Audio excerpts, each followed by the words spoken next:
আমি গত 2-3 দিন আগে বগুড়ায় গেলাম, তো মাহফিলের আয়োজক হলো বিএনপির, এবং ওই আসনে হলো বেগম খালেদা জিয়া, দেশনেত্রী, আপসীর নেত্রী, তিনি ওই আসনেরই প্রার্থী।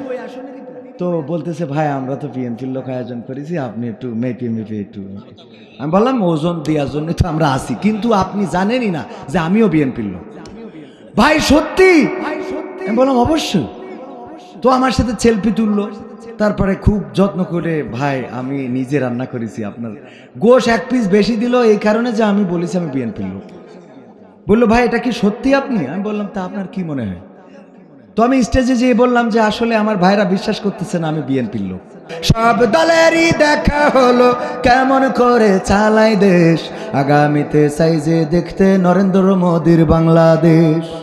গত কয়েকদিন আগে এই গান গাইলাম জামালপুরে, হঠাৎ করে পিছন থেকে দেখি চিল্লা ফাল্লা শুরু হয়ে গেছে, মাহফিল বন্ধ করে দেব, মাহফিল বন্ধ। তার মুখেও দাড়ি আছে, টুপিও আছে। আহারে আমি তো তোমার পক্ষ নিয়েই গাইলাম, কথা কয় না, দাড়িওয়ালা টুপিওয়ালার পক্ষে গাইলাম। যিনি বাধা দিলেন তার মুখেও দাড়ি আছে, টুপিও আছে। উনি বললেন মাহফিল বন্ধ করে দেব, এই কথা বলার জন্য বক্তা আনি নাই। সামনেও কিছু আল্লাহর বান্দারা দাঁড়িয়ে গেল, ওনার ফিট করা ছিল মনে হয়, ওরাও দাঁড়িয়ে বলতেছে, হুজুর এমন ওয়াজ করলে চলবে না। আমি বললাম আগে 2 ঘন্টা ধরে শুনবেন, তারপরে আপনি কথা বলবেন। আমি বললাম দাড়িওয়ালা টুপিওয়ালা এবং আল কোরআনের বাংলাদেশ দেখতে চাইছি, এতে যদি আপনাদের মন খারাপ হয় তাইলে তো বলা লাগবে সব দলেরই দেখা হলো কেমন করে চালাই দেশ, আগামীতে সাইজে দেখতে নরেন্দ্র মোদীর বাংলাদেশ, আগামীতে সাইজে দেখতে ডোনাল্ড ট্রাম্পের বাংলাদেশ, আগামীতে সাইজে দেখতে অং সান সু চির বাংলাদেশ। হ্যাঁ, এগুলো বলা লাগবে তো, কারণ আপনাদের তো এই কথাগুলো কোরআনের বাংলাদেশ, দাড়িওয়ালা টুপিওয়ালার বাংলাদেশ পছন্দ হয় না। কারণটা কি? দাড়িওয়ালা টুপিওয়ালারা কি খারাপ কাজ করেন? একজন দাড়িওয়ালা টুপিওয়ালা আছে, আফম ও খালিদ হোসেন, উনি এবার হাজিদের হজ করায় 800 কোটি, কথা কয় না। আর অন্য যে কয়টা উপদেষ্টা আছে একজনও তো 2 টাকাও ব্যাক দিল না। হয় বাঁচবে, না হয় টাকা লাগবে, এই তো। 54 বছর ধরে ধর্ম মন্ত্রণালয় যারা পরিচালনা করেছে তারা কি কেউ কোনোদিন টাকা ব্যাক দিয়েছে? কেউ ব্যাক দেয় নাই, আবার টাকা লাগেও নাই। একেবারে কি যে বাজেট করা হয় সেই বাজেটে যে কোনো কাজ কমপ্লিট হয়? ঘর করবেন, রাজমিস্ত্রি বাজেট দিয়েছে ভাই 6 লাখ টাকা হলে হয়ে যাবেন, আপনার 18 লাখ টাকা শেষ হয়ে গেছে, তাও শেষ হয়, কারণ ও জানে ধরায় দিতে পারলে ও কাজ করবে। ও মানে ওরা সিস্টেম বোঝে। ও বলবে ভাই ঘর করবেন, কিরাম প্ল্যান? তা আমার তো প্ল্যান অনেক, আমার মনে হচ্ছে 20 লাখ টাকা নেন। কষ্ট আমার সাথে বলেন তো, বলার পরে বলছে এই ঘর এমন ভাব করলেন 20 লাখ টাকা, তো 3 লাখ টাকাও লাগবে না। এইবার নামাই দিয়ে দেখা যাচ্ছে 32 লাখ টাকা খরচ দিয়ে, তাও ঠিক হচ্ছে না। ভাই আপনি তো এই জায়গা বাড়াইছেন, এই জায়গাটা আর একটু সুন্দর করে দিচ্ছে। ও বাবা, এরকম আছে না কিছু নগদ কথা। গোশ কিনতে গেছে লাল ভাই, হুজুর মানুষ বলছে, হুজুর আপনি বলেছেন না গোশের কথা, চুপ করে দাঁড়ায় থাকেন, আমি দেবো, বাড়ি যেই বলবেন। এই চুপ করে দাঁড়ায় থাকা ছাড়া ভাই হাড়, ভাই আপনি বলেছেন, আপনি হুজুর মানুষ না ভাই, আপনি বলেছেন, আপনারা তো আমাদের মাথার তাজ। বাড়ি যাওয়ার পরে ভাবি আর ঘরে এসে গোশ রান্না করবেই না, বলছে তুমি রান্না। এই সত্য বলছি না মিথ্যা বলছি? একদম নগদ কথা। যেই মাছটা বিক্রি হয়নি, খুব খারাপ অবস্থা, নরম হয়ে গেছে, যাওয়ার পরে কই ভাই আমি মনে মনে করছিলাম আল্লাহ আপনার রিজিকে লিখে রেখেছে। কেন? তা বলছে এই মাছটা। আমি বলছি একটু আপনার টিপা লাগবে না ভাই, আপনি নিয়ে যান, যদি ভাবি আমার নাম না করে তা বললেন, সত্যিই নাম করে, কয় কার কাছ থেকে কিনে যাও, ধরে নিয়ে আসো। জ্বালা আছে না নাই? একেবারে আমাদের এইরকম নগদ কথা সবাই বলে। যাই হোক, আমি যেটা বলছিলাম, দেখেন বাজেট যেটা দেয় হয় কম লাগবে, না হয় বেশি লাগবে। আফামো খালিদ হোসেন একটা মন্ত্রণালয় চালায়, সেখানে তিনি টাকা ফেরত দিতে পারলেন, আরো যে মন্ত্রণালয়গুলো আছে উনারা ফেরত দিতে পারতো না? উনারা ফেরত দেবে কি? উনাদের তো খাতি খাতি শেষ, আরো লাগে, আরো লাগে, আরো লাগে, ঠিক না বে ঠিক? আরো লাগে। তো ধর্ম মন্ত্রণালয়ে যেহেতু এইবার ধর্ম উপদেষ্টা আফম খালিদ হোসেন দাড়িওয়ালা টুপিওয়ালা 800 কোটি টাকা হাজিদের ফেরত দিয়েছে। স্বাধীনতা 54 বছর হয়ে গেল, এই 54 বছরে 53 বছর যেহেতু কেউ ফেরত দেয় নাই, আমার প্রশ্ন হইল তাহলে ওইগুলো যদি ধর্ম মন্ত্রণালয়ের মন্ত্রী হয় তাহলে ধর্মটা কই? আর ধর্ম যদি এইটা হয় তাহলে সে টাকা পাইছিল না কেন? কথা কি বুঝেছেন? এই জন্যে আমাদের বক্তব্য হলো একটু দাড়িওয়ালা টুপিওয়ালা দরকার, জামাত ইসলাম দরকার নেই। কথা কয় না?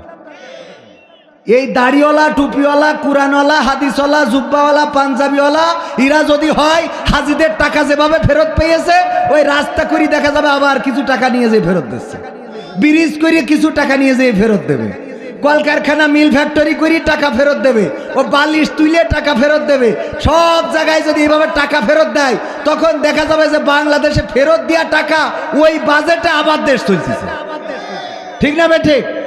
এই জন্য দাড়িওয়ালা টুপিওয়ালা পাঞ্জাবিওয়ালা জুব্বাওয়ালা কুরআনওয়ালা হাদিসওয়ালাদের দরকার আছে না নাই? সে হোক জামাতওয়ালা বিএনপিওয়ালা সরমনাওয়ালা হাত পাকাওয়ালা ধানের শীষওয়ালা, কোনো অসুবিধা নেই, কুরআন তার মধ্যে থাকলে হচ্ছে। আমাদের বক্তব্য ক্লিয়ার। যারা মনে করে হুজুর দাড়িপাল্লার কথা, মোটেও না, আমরা দাড়িপাল্লা এই প্রতীক আমাদের কোনো প্রতীকই না। ধানের শীষ যদি কোরআন কায়েম করে আমরা ধানের শীষের লোক, নৌকা যদি কোরআন নিয়ে সামনে আসে আমরা নৌকার লোক, কিন্তু দাড়িপাল্লা হাত পাকা যদি কোরআনের উল্টো চলে একদম দাড়িপাল্লা ছিঁড়ে ফেলবো, হাত পাকা নাই মারবো, পাকামো। কথা কয় না? এইটাই আমাদের ঈমান। যতক্ষণ আমাদের মিটার মানদণ্ড কি কোরআন, এইটার সাথে মিল আছে ততক্ষণ। আমি গত 2-3 দিন আগে বগুড়ায় গেলাম, তো মাহফিলের আয়োজক হলো বিএনপি এবং ওই আসনে হলো বেগম খালেদা জিয়া, দেশনেত্রী, আপসীর নেত্রী, তিনি ওই আসনেরই প্রার্থী। তো বলতেছে ভাই আমরা তো বিএনপির লোক আয়োজন করেছি, আপনি একটু মেপে একটু। আমি বললাম ওজন দেওয়ার জন্য তো আমরা আসি, কিন্তু আপনি জানেনই না যে আমিও বিএনপির লোক। ভাই সত্যি? আমি বললাম অবশ্যই। তো আমার সাথে সেলফি তুললো, তারপরে খুব যত্ন করে, ভাই আমি নিজে রান্না করেছি, আপনার গোশ 1 পিস বেশি দিল এই কারণে যে আমি বলেছি আমি বিএনপির লোক। বললো ভাই এটা কি সত্যি আপনি? আমি বললাম তা আপনার কি মনে হয়? তো আমি স্টেজে যেয়ে বললাম যে আসলে আমার ভাইরা বিশ্বাস করতেছে না আমি বিএনপির লোক, আমি বিএনপি কোরআন দিয়ে চলে যতটুক, আমি বিএনপি ততটুক। কথা কয় না? সংবিধানে বিসমিল্লাহ প্রতিষ্ঠিত করেছে শহীদ প্রেসিডেন্ট জিয়াউর রহমান, এটা আমরা স্বীকার করি না? করি না? এই জায়গাটা আমরা চাই, সুতরাং এই জায়গায় আমরা বিএনপি। ইসলামী মূল্যবোধে বিশ্বাসী, এটা আমরা চাই, এটাতে আমরা এখানে এইটুকুতে আমরা বিএনপি। বেগম জিয়া আলেমুল আমাদের পক্ষে কথা বলেছেন, আমরা সেখানেও বিএনপি, এই কথার সাথে আমরা একমত না দ্বিমত? তো তাইলে আমাদের আপনারা ভাগ করেন কি করে? এইবার যদি বলেন আগামীতে চোর চুরি করলে হাত কেটে দেবো, আমরা এই জায়গায় বিএনপি। যদি বলেন কেউ যদি জেনা করে ধর্ষণ করে মাজা পর্যন্ত গেলে সঙ্গে সার করা হবে, আমরা এই জায়গায় বিএনপি। এইগুলো বুঝলে তো আর কোনো ঝামেলা আছে? তাহলে কুলাকুলি করা যায় না? আমরা সবাই ভালো লোক, ঠিক না বে ঠিক? কুলাকুলি করা যায় না? যায় না। কিন্তু আমাদের বক্তব্য হলো কোরআনের সাথে যারা করবে দ্বন্দ্ব তাদের সাথে কবু হবে না আপোষ। কোরআনের সাথে যারা করবে দ্বন্দ্ব তাদের সাথে কবু হবে না আপোষ। জেল জুলুম হলেও হবে, জেল জুলুম হলেও হবে, বিবেকের কাছে তবু রব নির্দোষ। আমার রবের কাছে রব নির্দোষ, মহান প্রভুর কাছে রব নির্দোষ। কোরআনের সাথে যারা করবে দ্বন্দ্ব তাদের সাথে কবু হবে না। কোরআনের কথা যারা বলে যায় আজ তাদের দমাতে কত ফন্দি, কাউকে ধরে নিয়ে দিয়েছে ফাঁসি, কাউকে রেখেছিল বন্দি। কোরআনের কথা যারা বলে যায় আজ তাদের দমাতে কত ফন্দি, কাউকে ধরে নিয়ে দিয়েছে ফাঁসি, কাউকে রেখেছিল বন্দি। হক কথা বললেই জ্বলে যায় গাপ, কোরআনের কথা সইতে পারে না। হক কথা বললেই জ্বলে যায় গাপ, কোরআনের কথা সইতে পারে না। জানি না তাদের আমাদের পরে কেন এত আক্রোশ। জেল জুলুম হলেও হবে, জেল জুলুম হলেও হবে, বিবেকের কাছে তবু রব নির্দোষ। আমার রবের কাছে রব নির্দোষ, মহান প্রভুর কাছে রব নির্দোষ। কোরআনের সাথে যারা করবে দ্বন্দ্ব তাদের সাথে কবু হবে না। কোরআনের কথায় আজ বলতে গেলে আসছে বাধা কত ভাবে, কোরআন প্রেমিকেরা হাতে রেখে হাত সামনে এগিয়ে যাবে। একমত আছেন?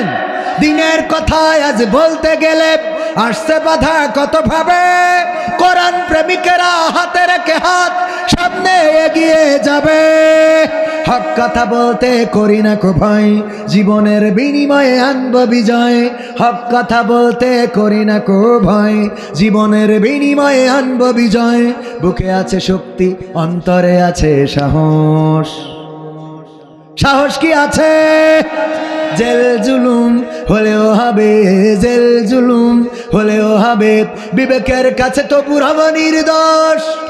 আমার রবের কাছে রব নির্দোষ, মহান প্রভুর কাছে রব নির্দোষ। কোরআনের সাথে যারা করবে দ্বন্দ্ব, তাদের সাথে কবু হবে না। আপোষ কি করা যাবে? যদি আমার বাবা কোরআনের বিরুদ্ধে দল করে, সেই বাবার সাথে কি আপোষ করা যাবে? যদি আমার দাদা, আমার চাচা, আমার হাসান আল মামুন লাল ভাই আমি উস্তাদ বলে সম্বোধন করি, আমার এই উস্তাদও যদি কোরআনের পথ ছেড়ে ভুল পথে চলা শুরু করে দেয়, তাইলে উস্তাদ আর উস্তাদ থাকতে পারবে? পারবে? উস্তাদ আর উস্তাদ থাকতে পারবে না। এই জন্যে বলি, যারা মনে করো আমরা বিভিন্ন দল করি, আমরা তাদেরকে ক্লিয়ার করে দিয়ে বলতে চাই, আমার রব বলেছেন ইন্নাদ-দীনা ইনদাল্লাহিল ইসলাম। আমার রবের পছন্দের জীবন ব্যবস্থার নাম হলো ইসলাম। আমরা কোন জামাত ইসলাম, হেফাজতে ইসলাম, বিএনপি ইসলাম, আওয়ামী লীগ ইসলাম, তাবলীগ ইসলাম, পাবলিক ইসলাম, চরমনা ইসলাম নয়। আমরা সরাসরি আল্লাহর ইসলামটা ফলো করি। এই ইসলামের সাথে যাদের মেলে, আমাদের মন মানসিকতা কর্ম তাদের সাথে মিলে যাই। ঠিক না বেঠে? আর যারা ভুল পথে চলছো, তাদের পায়ে হাত দিয়ে বলি, আমরা তো স্লোগান দিই আমার নেতা তোমার নেতা। কি বলি? আমার নেতা তোমার নেতা। বিশ্ব নবী মুস্তাফা আমাদের এমন একজন নেতা, যেই নেতা দুনিয়ার জীবন জিন্দেগি নয়, পরকালের ময়দানেও যিনি আমাদের কাজে লাগবে।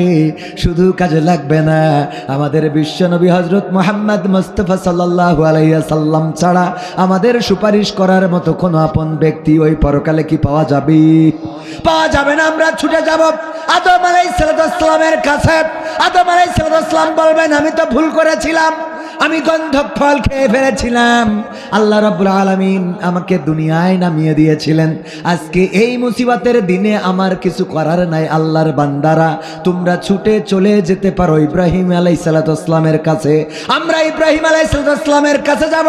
তিনি বলবেন, আমি ও কাজের মেলার দিন, যখন ওই মূর্তি পূজকরা এসে বলল চলো কাজের মেলায় যায়, আমি বলেছিলাম আমি অসুস্থ, কিন্তু আসলে আমি অসুস্থ ছিলাম না। আমার মানসিক অসুস্থ ছিল, কিন্তু শারীরিকভাবে সুস্থ ছিলাম। জানি না আল্লাহ আমাকে মিথ্যাবাদীদের কাতারে দাঁড় করিয়ে দেয় কিনা। এই জন্যে আজকে আমি তোমাদের কিছু বলতে পারবো না। আমার নিয়ে আমি পেরেশানিতে আছি। তোমরা চলে যাও মুসা আলাইহিস সালামের কাছে। আমরা মুসা আলাইহিস সালামের কাছে যাব, যে বলবো, ওগো মুসা, বিপদে পড়েছি, উদ্ধার করে দাও। তুমি তো ওই যে ফোরাত নদীর তীরে, তুমি তো ওই যে নীল নদে যেভাবে লাঠি দিয়ে বাড়ি দিয়ে 12টা কওমের রাস্তা করে দিয়েছিলে, আজকের এই হাসরের মাঠে যদি আমাদের কোনো উপকার করতে পারতে গো নবী। আল্লাহর নবী মুসা আলাইহিস সালাম বলবেন, আমি এক থাপ্পড় দিয়ে এক বনি ইসরাইলের একজনকে মেরে ফেলেছিলাম। জানি না আল্লাহ আমাকে খুনের কাঠগড়ায় দাঁড় করায় কিনা। তার অপরাধ ছিল, থাপ্পড় দিয়েছিলাম মারার জন্য নয়, কিন্তু মরে গিয়েছিল।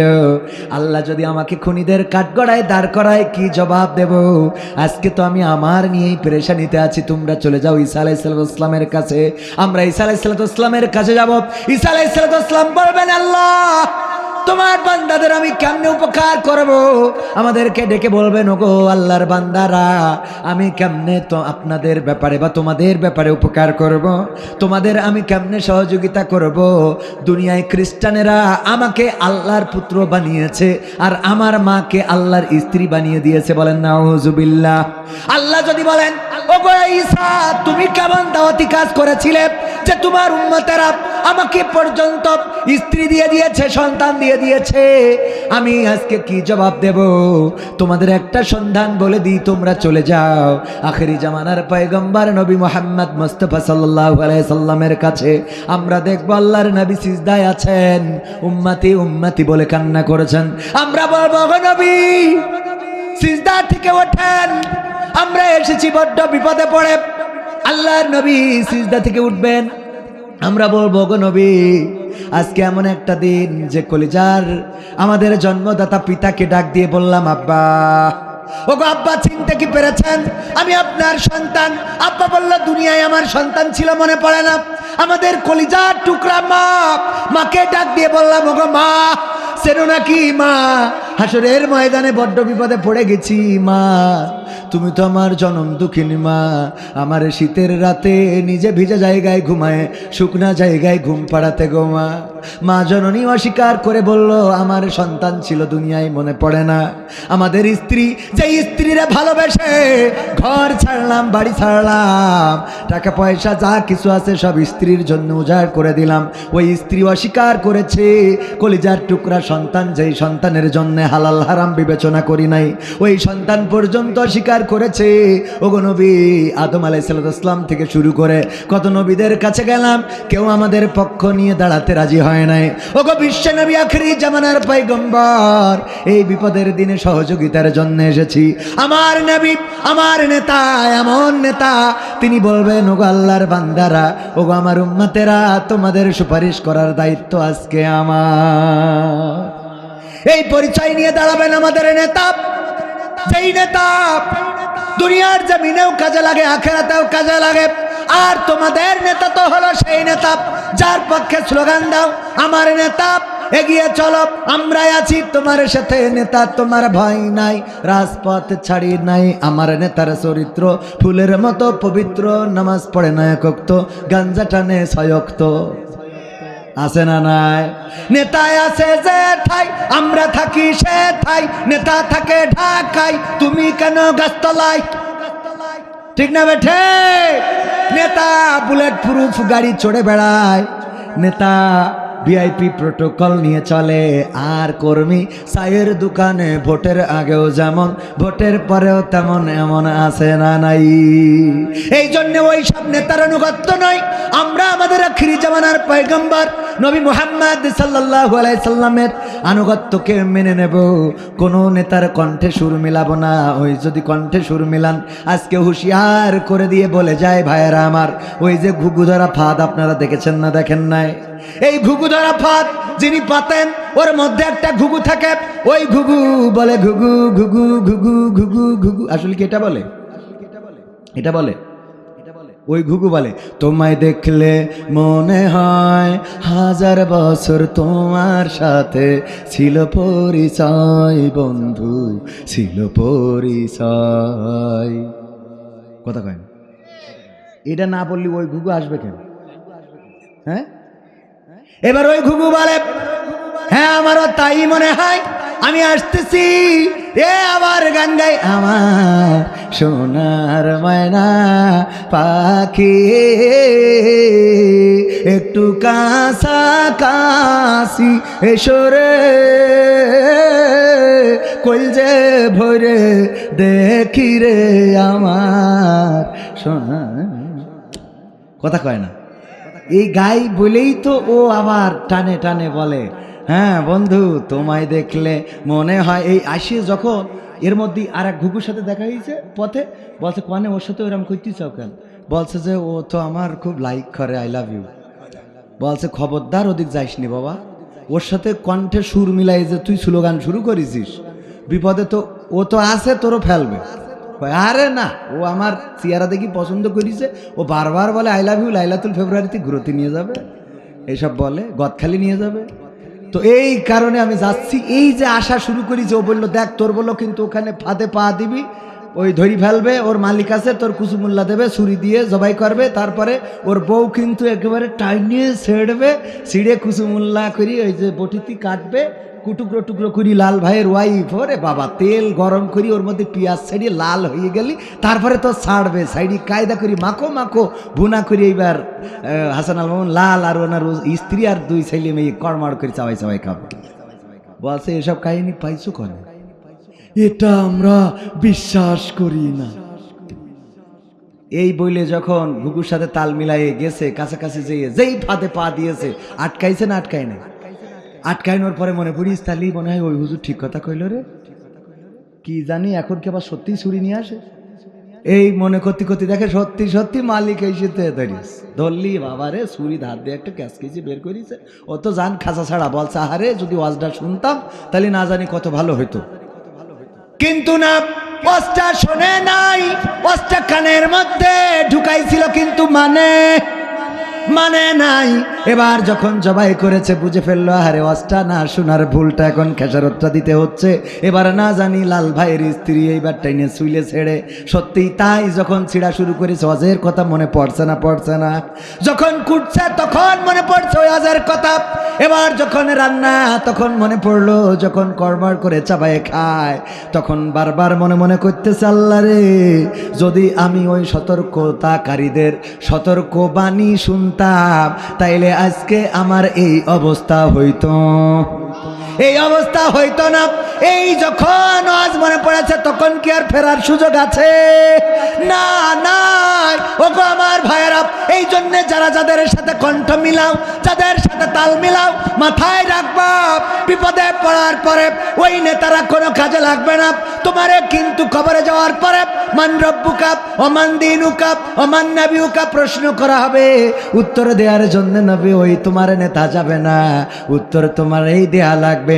দুনিয়ার পরে যদি ভালো কাজ না করো, নেক কাজ না করো, দুনিয়ার পরে যদি ভালো কাজ না করে যেতে পারি তাইলে ওই কবরে আলেম রাজা বলেছেন, কোরআন যা বলে, হাদিস যা বলে সব পয়েন্টে ঘটে যাবে। আর বারবার কিন্তু হাসান আল মামুন লাল ভাইয়ের কথা মনে পড়বে, বলেন ঠিক কিনা? এই জন্য আমরা মানব রচিত কোন আইন যারা পাশ করতে চায় তাদের অনুসারী হব, তাদের দেখানো পথে চলবো, আমরা আল্লাহর দেখানো পথে চলবো।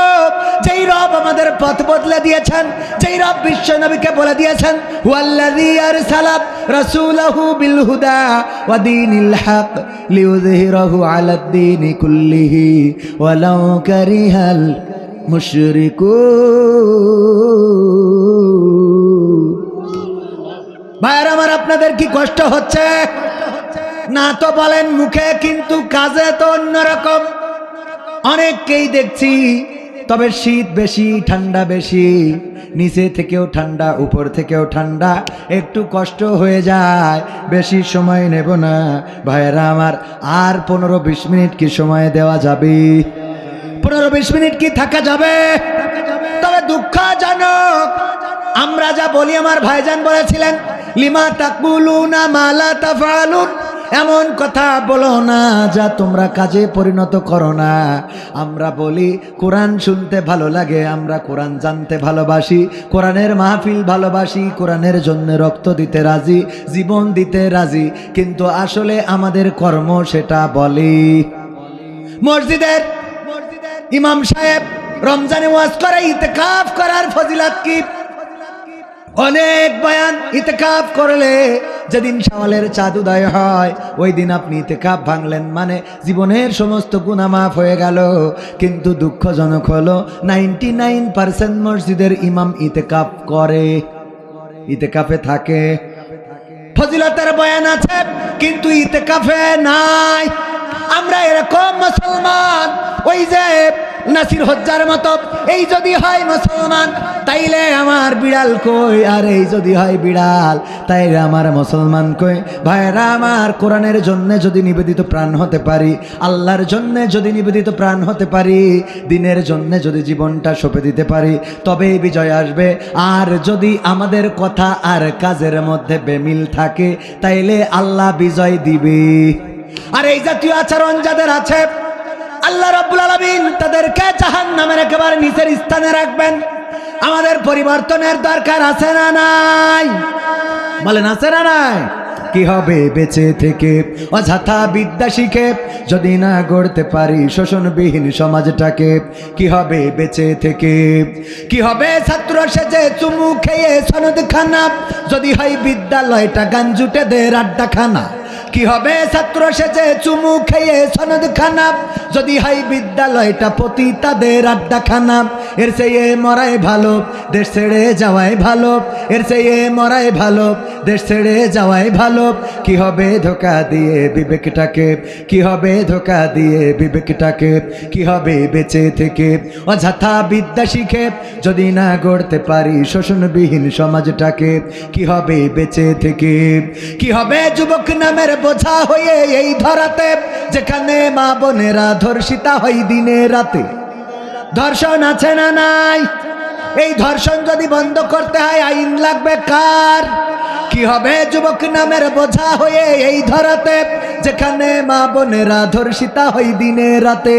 যৌবনের সার্থকতা ঘুষিবে সকল ব্যথা, যৌবনের সার্থকতা ঘুষিবে সকল ব্যথা। পারো যদি বলি দিতে মানুষরূপী পশুটাকে, পারো যদি বলি দিতে মানুষরূপী পশুটাকে, কি হবে বেঁচে থেকে? অযথা বিদ্যা শিখে যদি না গড়তে পারি শোষণবিহীন সমাজটাকে, কি হবে বেঁচে থেকে? কি হবে লেখালেখি কলমবাজির ওই মহড়া, সমাজের আসল চিত্র যদি না যাই তুলে ধরা?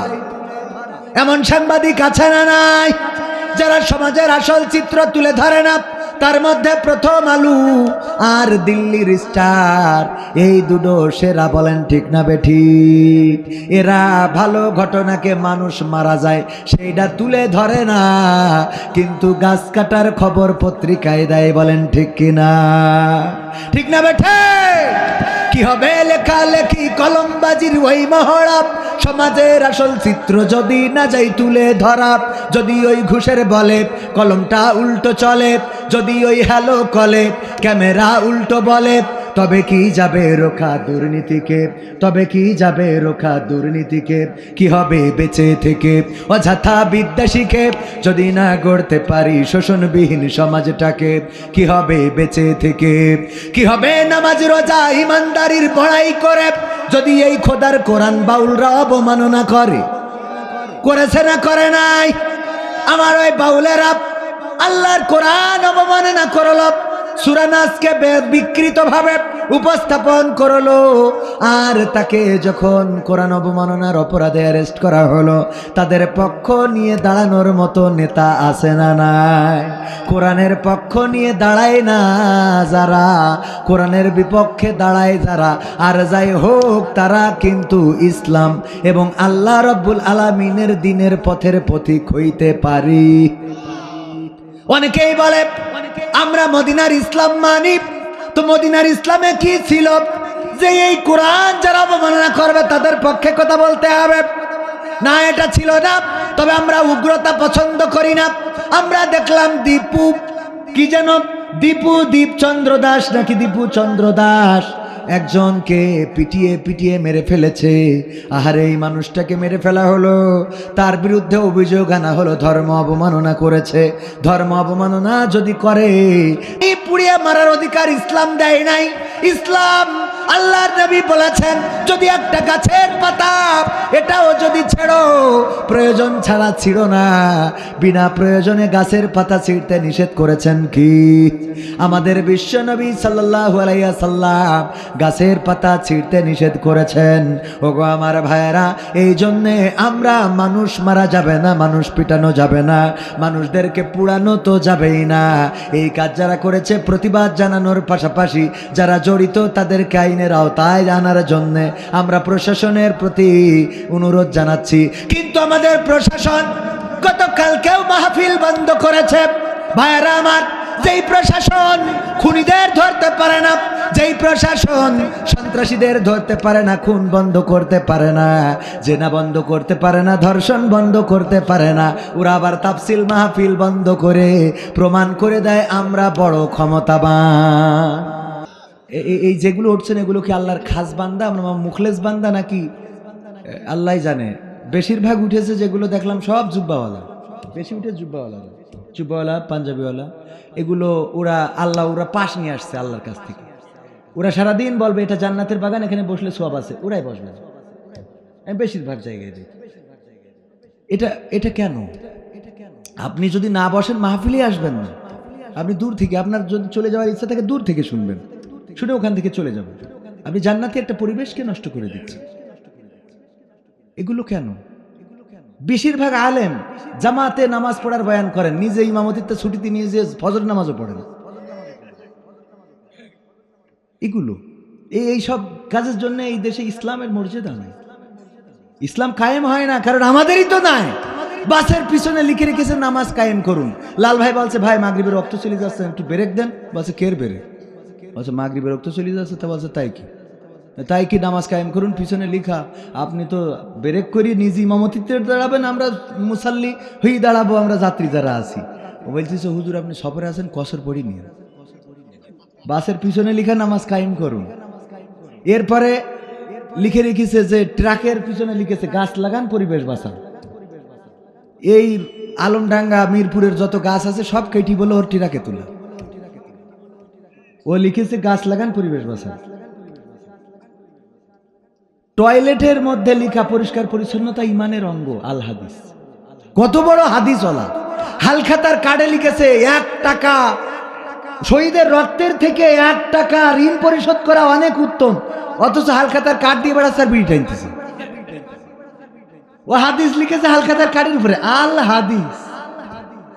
ঠিক না বেটা? আবার আমাদেরও কিছু দোষ আছে। পরিষ্কার পরিচ্ছন্নতা ইমানের অঙ্গ। যে 5 ওয়াক্ত নামাজ পড়ে বা জামাত, এর মতো ইমানদার আর আছে বর্তমান সময়? যারা আমাদের থেকে যে 5 ওয়াক্ত বা জামাত নামাজ পড়ে, সে বেশি ইমানদার না?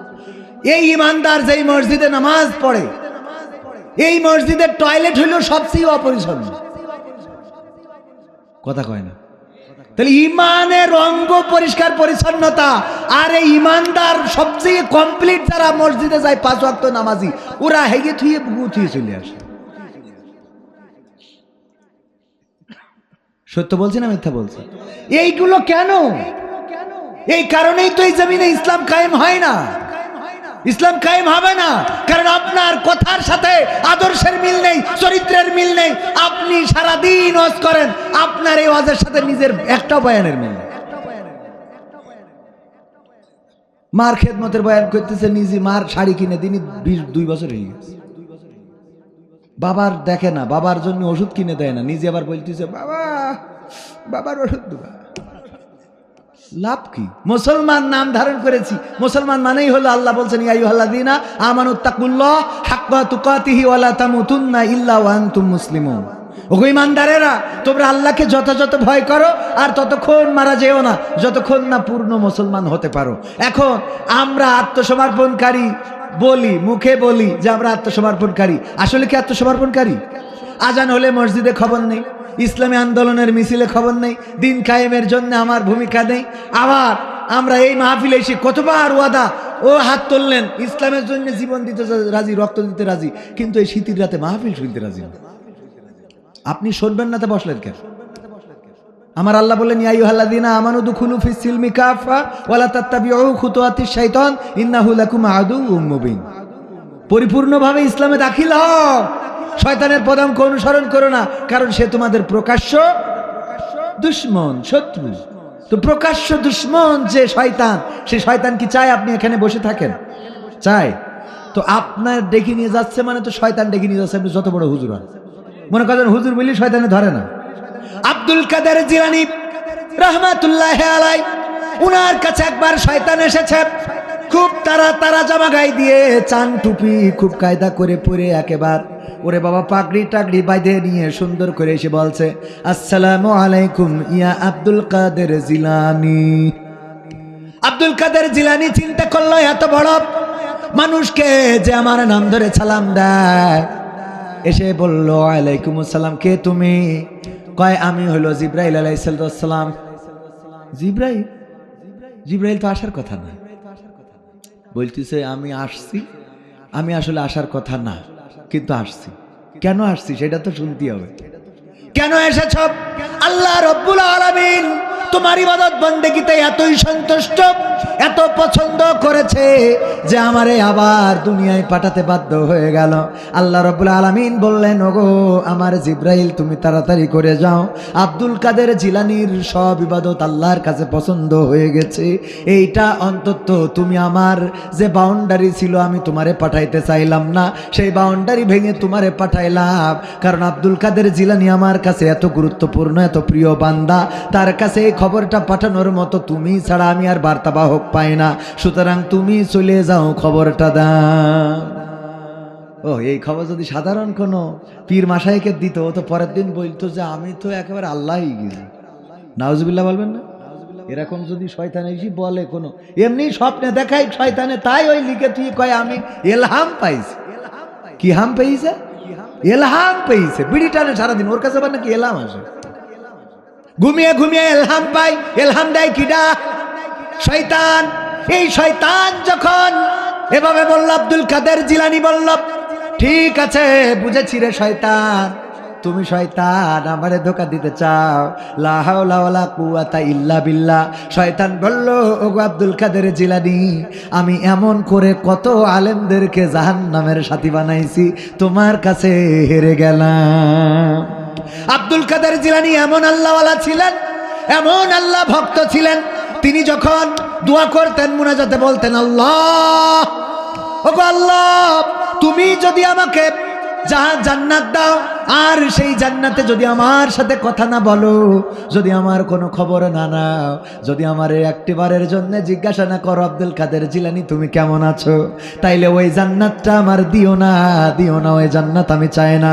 কিন্তু তুমি যদি আমার জাহান্নামে দাও, আর সেই জাহান্নামে দিয়ে যদি জিজ্ঞাসা করো আব্দুল কাদের জিলানী তুমি কেমন আছো, জাহান্নামটা তোমার কেমন লাগে, তুমি যদি জাহান্নামে দিয়ে আমারে খোঁজ খবর নাও, তাইলে ওই জান্নাত থেকে জাহান্নামটাই চাইবো, যেখানে গেলে আমি তোমার খবর, তুমি আমার খবর নিবা। আল্লাহু আকবার বলবেন না? আপনাদের কি একটা পরীক্ষা নেব? পরীক্ষা তো অনেকেই দিয়েছেন, আজ একটা পরীক্ষা দেন তো ভাই, একটা পরীক্ষা দেন। পরীক্ষায় দেখা যাক আলমডাঙ্গার মাটি, আগেই বলেছি ইসলামের ঘাঁটি। না জানি পরকালের ময়দানে আল্লাহ আমারে প্রশ্ন করে, তুই যে বললি আলমডাঙ্গার মাটি ইসলামের ঘাঁটি, তুই কি জানিস ওদের মনের মধ্যে সব সমস্যা ছিল? আমি তো মাঝে মাঝে লাল ভাই বলি যে আমি চিন্তা করি, আল্লাহ না জানি আমাদের ধরি কয় যে আমরা এই যে এসে বলি আগামীর দেশ হবে কোরআনের দেশ, আগামীর দেশ হবে ইসলামে। আমার কবে তুই এটা বুঝলি কি করে? এটা তুই যে ইসলামের দেশ হবে, যে দেশের লোক এখনো বিড়ি না টানলি হাগা হয় না, কথা কয় না, এই বলতে পারে না, পারে না। যে দেশের মা বোনেরা এখনো বুরখা পরি টিকটক করে, যেই দেশে ওর মানে ডানি বললি বাই চলি যায়, বাই বললি ডানি, আছে না নাই? আমার বলছে হুজুর একটু ওয়াজ করেন, আমাদের এলাকার মহিলারা তেমন একটা স্বামীর খেদমত করে না। তাই আমি ওর বলছে, তো মুখ থেকে দুর্গন্ধ বের হচ্ছে বিড়ির, তো আমি ওই বিড়ির দুর্গন্ধে বললাম, তোর যে বউ আছে এতেই তুই সুবহানাল্লাহ বল, কারণ তোর এই মুখের দুর্গন্ধ নিয়ে যে তোর বউ আছে, এরপরে আবার কি খেদমত করে? ঠিক না বে ঠিক? এই মা বোনেরা বলছে হুজুর এই আজটা আর একবার বলেন। আর জীবনে বাঁচি না বলেন মানে কি? আমি তো মাঝে মাঝে চিন্তা করি যে আমাদের ইমাম সাহেব যখন বলে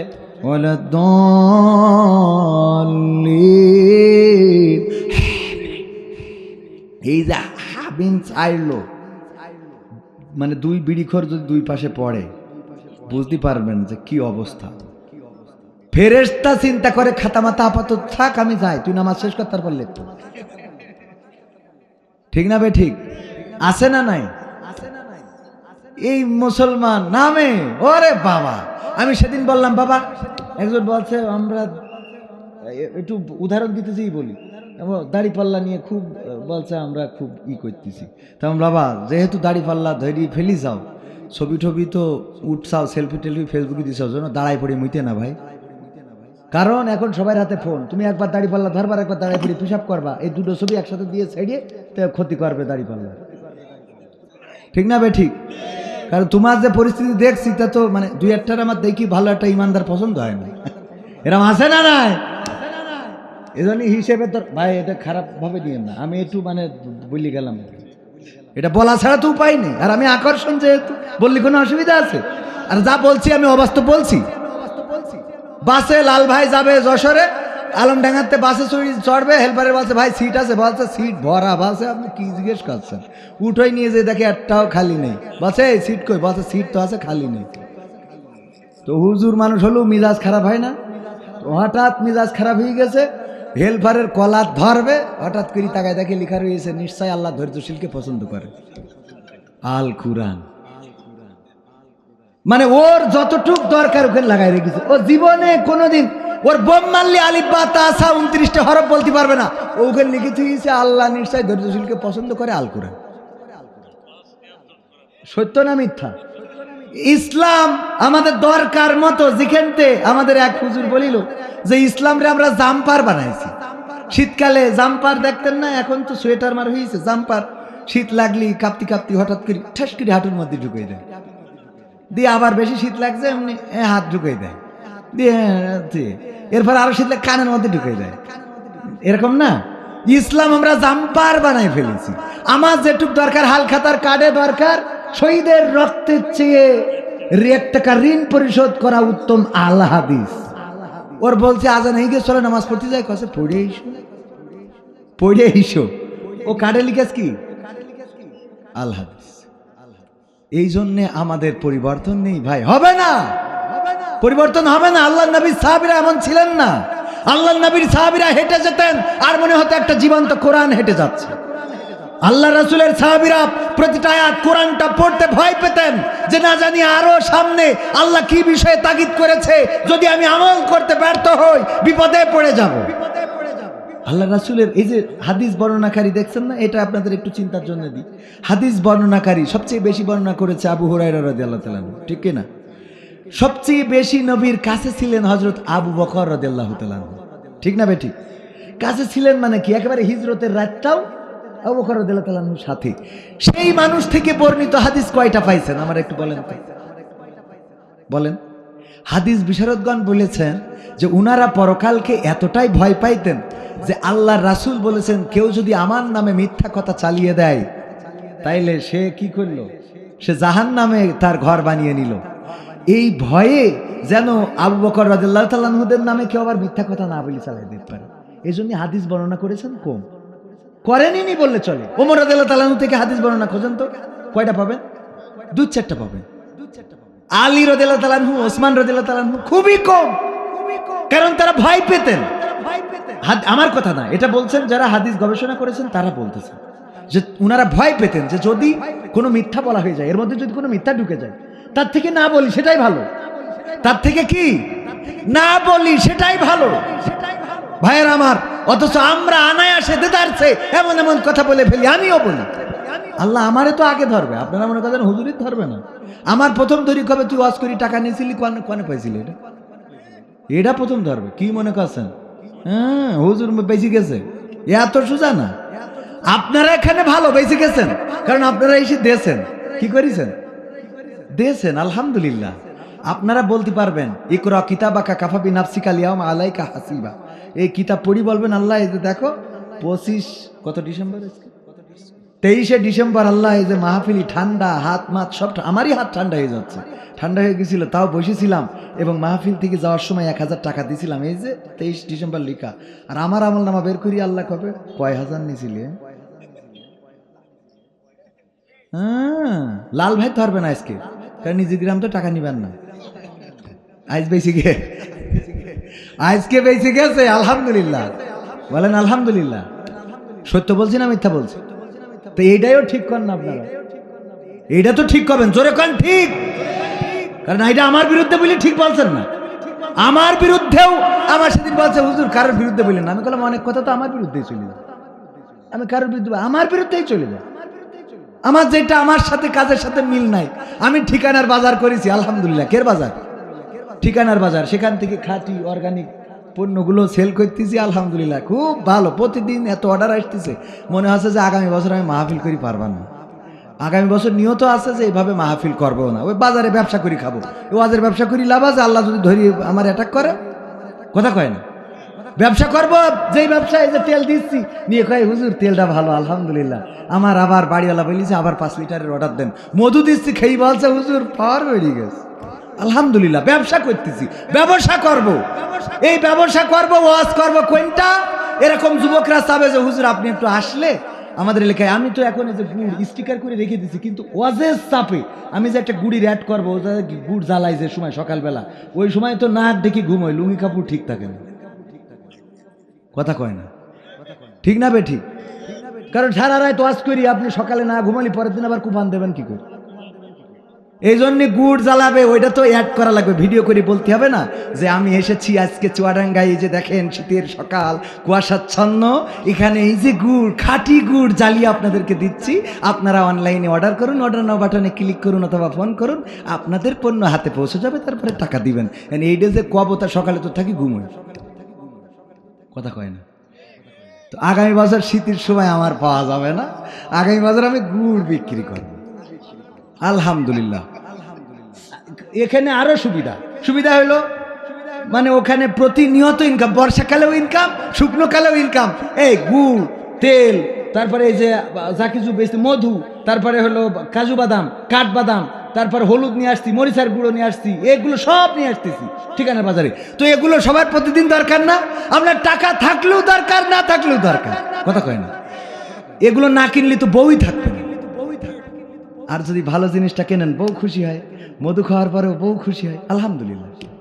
তো এই কাজগুলো করবো, ওয়াজ করা আমার মনে হয় 2 থেকে 3 বছর পরে আমার যারা বলতো যে এরে স্টেজে তুলিস কিরা, ওরা বেঁচে যাবে, আর বলা লাগবে না, কারণ আমি আসবো না। আলহামদুলিল্লাহ বলেন আলহামদুলিল্লাহ। তবে পরীক্ষা একটা পরীক্ষা নেই, এই পরীক্ষায় দেখি কারা পাশ করেন। আব্দুল কাদের জিলানী রহমাতুল্লাহ আলাইহি আল্লাহর প্রিয় বান্দা ছিল, মুখলেস বান্দা ছিল। হঠাৎ করে আল্লাহ রাব্বুল আলামিন একদিন মুনকার নাকিরকে আর খুঁজে পাচ্ছে না, কোথায় যেন হারিয়ে গেল, খুঁজে পায় না। ফেরেশতাদেরকে পাঠালো, যাও জমিনে খুঁজে বের করো কোন গোরস্থানে আটকে গেছে। ফেরেশতারা এসে মাশরিক থেকে মাগরিব, সীমান থেকে জুনুব সব খুঁজে বেড়ায়, খুঁজতে দেখে আব্দুল কাদের জিলানির কবরে পিছনে হাত দিয়ে পিঠ মোড়া তৈরি বাইন্ধে রেখে দিয়েছে। আল্লাহর কাছে যে বললেন, আল্লাহ পাইছি কোথায়? আব্দুল কাদের জিলানী নামক এক ব্যক্তির কবরে পিছনে হাত মুড়া দিয়ে বেঁধে রেখেছে, পিঠ মুড়া দিয়ে বেঁধে রেখেছে। বলল, জিজ্ঞাসা করো কোন অপরাধের কারণে বেঁধে রেখেছে। আব্দুল কাদের জিলানী তোমার প্রিয় বান্দা কি এমন ভুল করেছে? সেখানে আসার পরে বলছে, ফেরেশতারা এসে বলছো, আব্দুল কাদের জিলানী কোন অপরাধে মুনকার নাকিরকে বেঁধে রেখেছো? তাকে তো দরকার, কারণ অনেক কবরের লাশ জমা হয়ে গেছে, সওয়াল জবাব করতে হবে, এখন তো মুনকার নাকিরের দরকার। বলল, বেঁধে রেখেছি এই কারণে, মুনকার নাকির আমার কবরে ঢুকেছে কিন্তু আমারে সালাম দেয় নাই। আল্লাহরে যে বলল, আল্লাহ তোমার মুনকার নাকির ভুল করে ফেলেছে, সালাম দেয় নাই। আব্দুল কাদের জিলানী রাহিমাহুল্লাহকে সালাম না দেওয়ার কারণে বেঁধে রেখেছে। ওগো আল্লাহ, এখন কি করব? বলল, যাও যে জিজ্ঞাসা করো আব্দুল কাদের জিলানীর চাহিদা কি করলে ছেড়ে দিবে, নিঃশর্ত ছাড়বে নাকি কোনো শর্ত দিবে? এসে বলল, তোমার কি কোনো শর্ত আছে? বলল, আছে। কি শর্ত? আমার এই বাগদাদে যত কবর আছে সব কবরগুলোর আযাব মাফ করে দিতে হবে। আল্লাহ যদি সমস্ত কবরগুলোর আযাব মাফ করে দেয়, তাইলে আমি আব্দুল কাদের জিলানী মুনকার নাকিরকে আজকে ছেড়ে দেব। আল্লাহ রাব্বুল আলামিনকে বলা হলো, মহান রব বললেন, ওগো আল্লাহ, মহান রব বললেন, ওগো আব্দুল কাদের জিলানী, তুমি তো আমাকে অল্প শর্ত দিয়েছো, আমি বড্ড খুশি হয়েছি। তুমি যদি আজকে আমার যে বিপদ করে দিয়েছো, আমার যে বিপদে ফেলে দিয়েছো, তুমি যদি বলতে এই জমিনে যত কবরবাসী আছে, এমনকি দুনিয়া সৃষ্টি থেকে কিয়ামত পর্যন্ত যারা মরবে তাদেরও মাফ করে দিতে হবে কবরের আযাব, আমার কিছু করার ছিল না, মাফ করে দিতে হতো। তুমি যেহেতু বাগদাদের কবরগুলোর মাফ চেয়েছো, আমি আল্লাহ গোটা বাগদাদের সকল কবরগুলো মাফ করে জান্নাতের টুকরা বানিয়ে দিলাম। বলেন সুবহানাল্লাহ। ভাইরা আমার, পরীক্ষা নিয়ে শেষ, এবার ফলাফল বাকি। ফলাফল দেব একটু পরে খেলা হবে। ফলাফল না নিয়ে চলে যাবেন? যেহেতু আকর্ষণ, দু একটা সঙ্গীত আরো শোনানোর দরকার আছে না নাই? সময় চলে যায়, মা বোনেরাও পর্দার অন্তরালে, মা বোনদের জন্যও কথা বলা দরকার ছিল। আর আমার যুবকের আয়োজন করেছে, সুতরাং যুবকদের জন্যও কথার দরকার ছিল না? ছিল না? আমি সূরা তাহরিমের 6 নম্বর আয়াতের একটু অংশ তেলাওয়াত করেছিলাম। আল্লাহ বললেন, ইয়া আইয়ুহাল্লাযীনা আমানু কু আনফুসাকুম ওয়া আহলিকুম নার।